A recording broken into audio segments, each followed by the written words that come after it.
And I know some of you have heard me tell this story before. I love this old Arabic folktale about a witch who comes into a kingdom one night, and she poisons the central well with 7 drops of a potion that drives people mad. And so all of the townspeople drink from this well, everybody but the king drinks from this well, and they all go mad. And the next day they go to the king, and they accuse the king of being mad. And so now the king is faced with a dilemma. He could drink from the well, go mad, but stay in power. Or he could not drink, stay sane, but be swept from power by those who would view his very sanity as madness.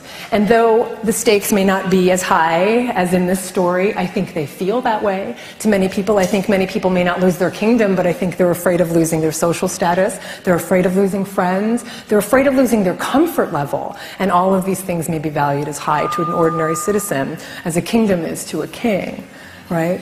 So it's easy to go along with the status quo, but we have to really ask, what's the cost?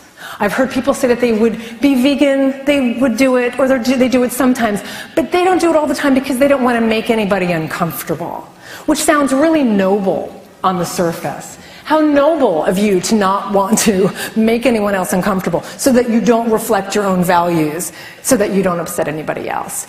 I don't get this, because this is it. This is who we are. This is who I am. Anybody who knows me knows where I stand on certain issues, namely that animals are here for their own value, not here for my pleasure. That's not something I have to apologize for. That's not something that changes according to who invites me to dinner or who it might make uncomfortable. And the truth of it is, I think that notion is incredibly self-centered. Who am I to know how someone's going to react?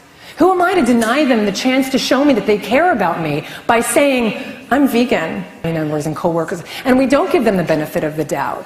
Because as much as we think we're protecting them from their own discomfort, we're also denying our own ethics, and we're also perpetuating violence against animals, but we're also potentially denying them their own transformations. Because how else does that occur but through that honest interaction and communication with one another, right? And what a mess I would be if my behavior were continually determined by how it would make another person react. I mean, my God.